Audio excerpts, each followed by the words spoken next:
Cabinet भी बोला जाता है। और देखिए इसका उद्देश्य क्या था कि योजना का अंतिम रूप से अनुमोदन करना और योजना आयोग ने जो पंचवर्षीय योजना बनाई है, जो भी प्लानिंग की है, वो अच्छे से एग्जीक्यूट हो रही है कि नहीं हो रही है, ये देखना एनडीसी का काम था। और नेशनल डेवलपमेंट काउंसिल का संविधान में कहीं भी उल्लेख नहीं है। तो फ्रेंड्स, बेसिक आपको पता होना चाहिए योजना आयोग क्या है और एनडीसी क्या है। योजना आयोग काम है कि किस तरीके से पंचवर्षीय योजना का एग्जीक्यूशन होना। एनडीसी का काम है कि वो एग्जीक्यूशन प्रॉपर हो रहा है कि नहीं हो रहा है, ये देखने का काम एनडीसी का था। तो बस हमको ये पता होना चाहिए। आगे बात करते हैं देखिए पंचवर्षीय योजना की। तो देखिए प्रथम पंचवर्षीय योजना कब से कब तक थी? 1951 से लेकर 1956 तक पहली पंचवर्षीय योजना चली। यह पंचवर्षीय योजना हेरॉड डोमर मॉडल पर आधारित थी। तो एग्जाम में डायरेक्टली क्वेश्चन पूछते हैं इससे कि हेरॉड डोमर मॉडल पर कौन सी पंचवर्षीय योजना आधारित थी? तो प्रथम पंचवर्षीय योजना आधारित थी। पंचवर्षीय योजना में प्राथमिकता किसको दी गई, किस पर सबसे अधिक बल दिया गया? तो वो दिया गया एग्रीकल्चर डेवलपमेंट पर, कृषि विकास पर सबसे ज्यादा जोर दिया गया। विकास दर की बात करते हैं तो लक्ष्य कितना लिया विकास का? 2.1% का लक्ष्य लिया गया और प्राप्ति कितनी हुई? 3.6% की यहाँ पर प्राप्ति हुई। ठीक है, अचीवमेंट क्या रहा? 3.6% का। तो इस तरीके से ये पंचवर्षीय योजना सक्सेसफुल रही। वर्क की बात करते हैं कि इस पंचवर्षीय योजना के बीच में देखिए क्या क्या मुख्य काम हुए, जैसे कि भाखड़ा नागल, हीराकुंड, दामोदर घाटी जैसी बहुउद्देशीय परियोजना चालू की गई। तो ये प्रथम पंचवर्षीय योजना से रिलेटेड मैंने आपको सारे इंपॉर्टेंट पॉइंट्स बताए हैं, जिसमें ध्यान रखिएगा एग्रीकल्चर डेवलपमेंट, इससे काफी क्वेश्चंस बने हैं, मोस्ट इंपॉर्टेंट है। अगला आता है देखिए दूसरी पंचवर्षीय योजना। तो कब से कब तक थी? 56 से 61, जो सीक्वेंस चल ही रहा है। इस समय पे प्लानिंग कमीशन के अध्यक्ष कौन थे? जवाहरलाल नेहरू थे।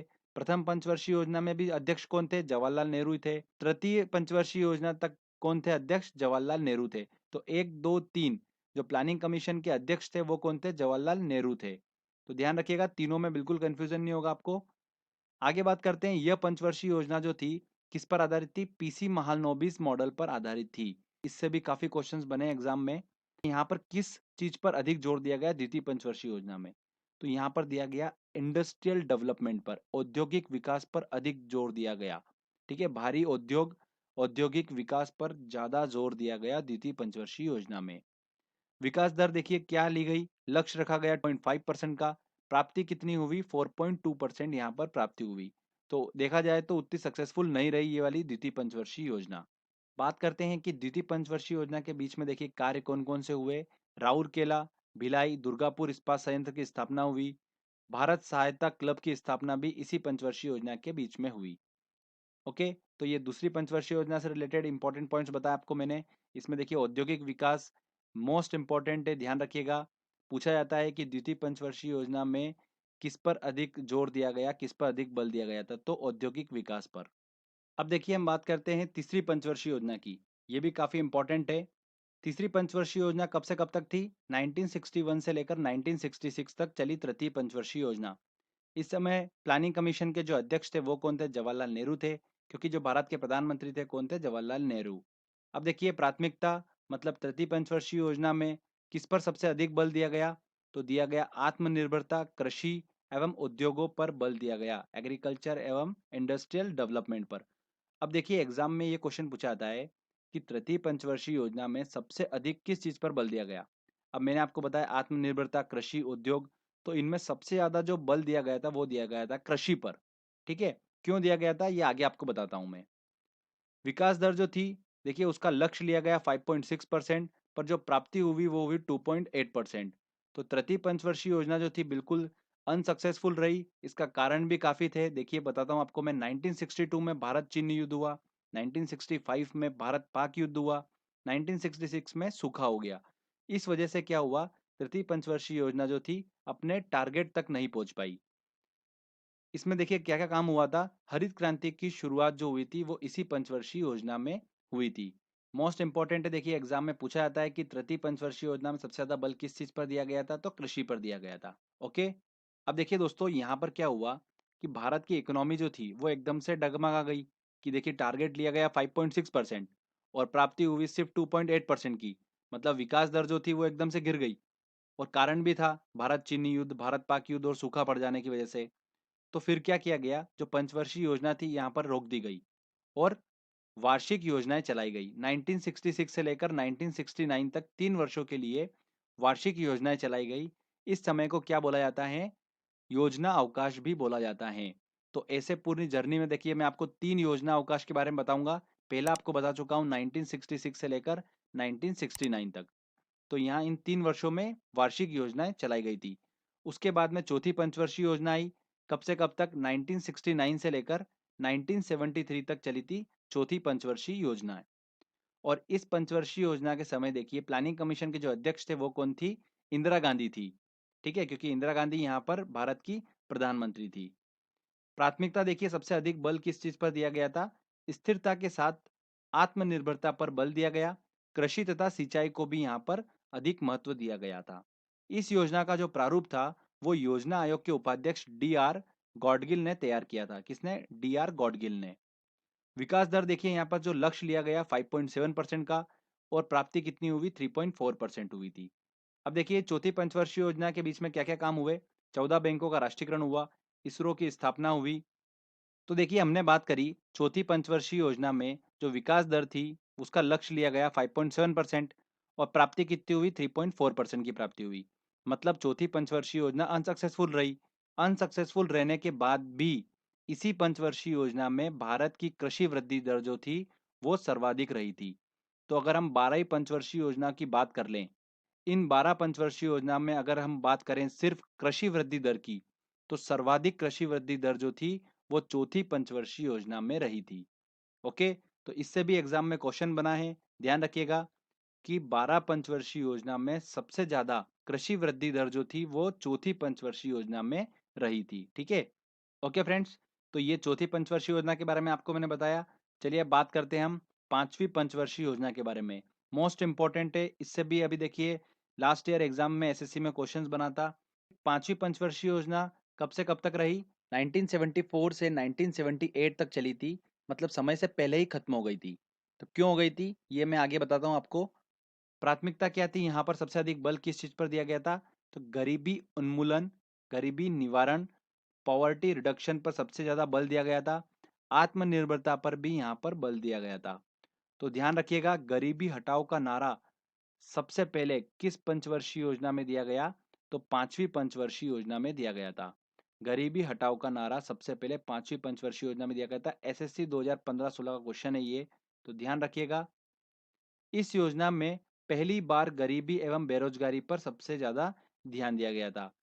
तो विकास दर का जो लक्ष्य लिया गया वो कितना लिया गया? 4.4%, और प्राप्ति कितनी हुई? 4.5%। इस तरीके से पांचवी पंचवर्षीय योजना जो थी वो सक्सेसफुल रही। आगे बात करते हैं कि जो पांचवी पंचवर्षीय योजना थी, ये पंचवर्षीय योजना समय से पहले ही समाप्त हो गई थी।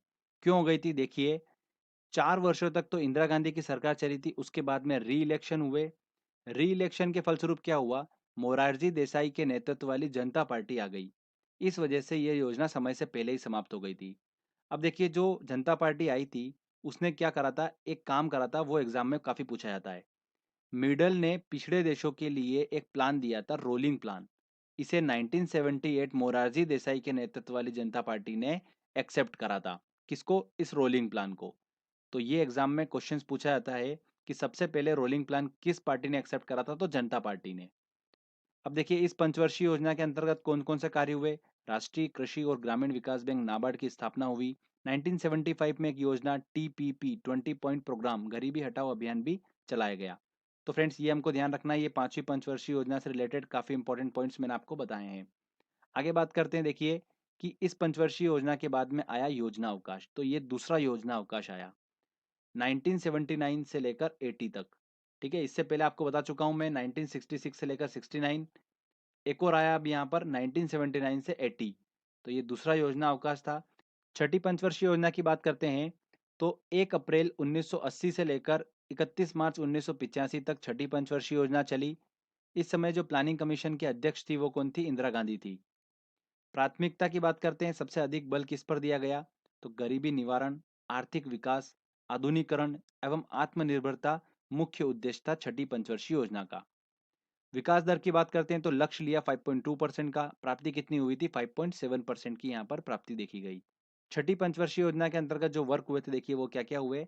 ग्रामीण बेरोजगार, गरीबी उन्मूलन, गरीबी निवारण से संबंधित कई योजनाएं चालू की गई, जैसे ट्राइसेम, आईआरडीपी, एनआरईपी, ऐसी कई योजनाएं चालू की गई थी। आगे बात करते हैं सातवीं पंचवर्षीय योजना की। इस सातवीं पंचवर्षीय योजना को देखिए क्या बोला जाता है, वस्तु मजदूरी मॉडल भी कहते हैं। तो सातवीं पंचवर्षीय योजना को बोलते हैं वस्तु मजदूरी मॉडल। एग्जाम में ये भी क्वेश्चन पूछा जा सकता है। सातवीं पंचवर्षीय योजना देखिए कब से कब तक चली थी, 85 से 90 तक सातवीं पंचवर्षीय योजना चली। इस समय प्लानिंग कमीशन के जो अध्यक्ष थे वो थे राजीव गांधी। यह योजना जॉन डब्ल्यू मिलर मॉडल पर आधारित थी। किस पर? जॉन डब्ल्यू मिलर मॉडल पर आधारित थी। तो देखिए कौन से मॉडल पर आधारित थी, ये पहली और दूसरी पंचवर्षीय योजना में बताया था मैंने आपको। उसके बाद मैं आपको सातवीं पंचवर्षीय योजना के बारे में बता रहा हूँ।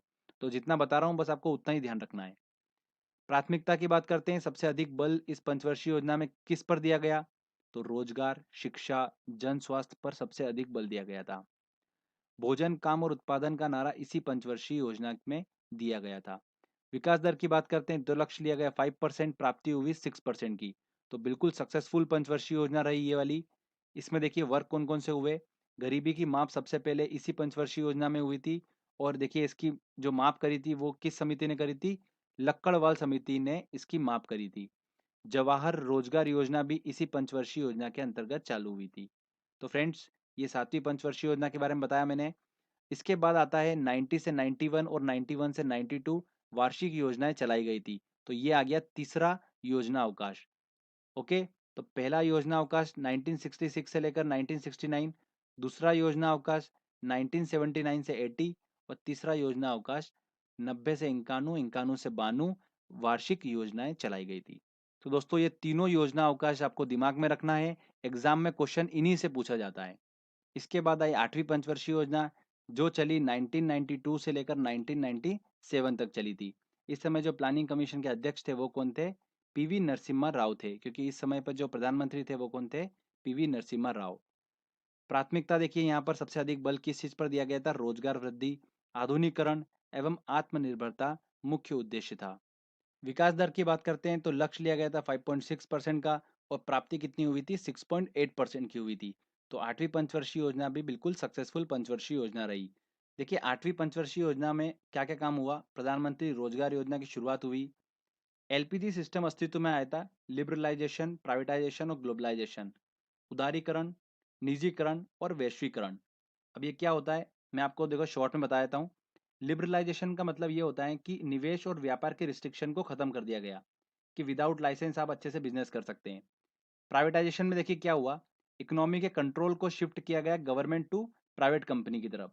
और ग्लोबलाइजेशन का मतलब है कि वर्ल्ड इकोनॉमी का इंडियन इकोनॉमी के साथ में सह एकीकरण।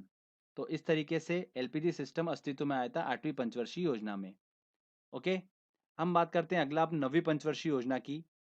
तो यह योजना चली 1 अप्रैल 1997 से लेकर 31 मार्च 2002 तक। यहाँ पर सबसे अधिक बल किस चीज पर दिया गया? प्राथमिकता दी गई किसको? मानव विकास के साथ साथ न्यायपूर्ण वितरण एवं समानता पर सबसे ज्यादा बल दिया गया।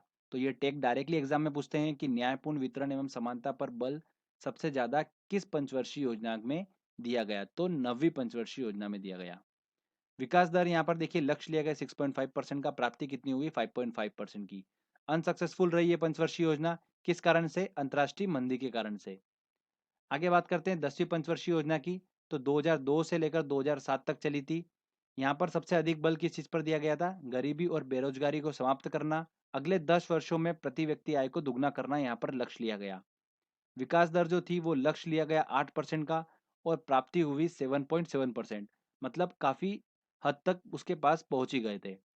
तो ये 10वीं पंचवर्षीय योजना के बारे में आपको मैंने बताया है। देखिए अब बात करते हैं हम 11वीं पंचवर्षीय योजना की। ये भी काफी इंपॉर्टेंट है, इससे एक दो क्वेश्चन अभी एग्जाम में पूछे गए थे। 1 अप्रैल 2007 से 31 मार्च 2012 तक चली थी 11वीं पंचवर्षीय योजना। देखिए प्राथमिकता जो दी गई थी 11वीं पंचवर्षीय योजना में किसको दी गई थी? रैपिड एंड इंक्लूसिव ग्रोथ को यहाँ पर सबसे ज्यादा प्राथमिकता दी गई, तीव्रतम एवं समावेशी विकास। तो एक क्वेश्चन तो यहाँ से बना था। विकास दर जो ली गई यहाँ पर कितनी ली गई थी? लक्ष्य लिया गया था 9% का, प्राप्ति हुई थी 7.9% की। तो ध्यान रखिएगा योजना काल में, पूरे योजना काल में उच्चतम वृद्धि दर जो थी वो प्राप्त हुई थी इस 11वीं पंचवर्षीय योजना में 7.9। तो ये देखिए मोस्ट इंपॉर्टेंट है, ये क्वेश्चन भी एग्जाम में पूछा गया था। 11वीं पंचवर्षीय योजना में क्या क्या काम हुए? आम आदमी बीमा योजना, राजीव आवास योजना, प्रधानमंत्री आदर्श ग्राम योजना, ये सब काम हुए 11वीं पंचवर्षीय योजना के अंतर्गत। 12वीं पंचवर्षीय योजना की बात करते हैं, ये आखिरी पंचवर्षीय योजना थी, इसके बाद में पंचवर्षीय योजना कंसेप्ट खत्म कर दिया गया। 1 अप्रैल 2012 से 31 मार्च 2017 तक ये पंचवर्षीय योजना चली थी। प्राथमिकता देखिए, वही रैपिड एंड इंक्लूसिव ग्रोथ यहाँ पर प्राथमिकता थी। तीव्रतम एवं समावेशी विकास, इसके साथ साथ में 100% लिटरेसी मतलब साक्षरता, ट्रांसपोर्टेशन, विद्युतीकरण पर जोर दिया गया और 90% परिवार तक बैंकिंग सुविधा पहुंचाना यहाँ पर लक्ष्य लिया गया था इस 12वीं पंचवर्षीय योजना में। और 2014 में जनता पार्टी की सरकार आई, जिसने योजना आयोग को खत्म कर दिया। 2015 में नीति आयोग की स्थापना कर दी। तो नीति आयोग पे मैं ऑलरेडी वीडियो बना चुका हूँ, डिस्क्रिप्शन में मैंने लिंक दे रखा है, आप वहां से नीति आयोग का लेक्चर अच्छे से देख सकते हैं। काफी इंपॉर्टेंट लेक्चर है। तो फ्रेंड्स यहाँ पर हमारा देखिए सारी पंचवर्षीय योजना कंप्लीट हो चुकी है। 12 पंचवर्षीय योजना है। 12 पंचवर्षीय योजना मैंने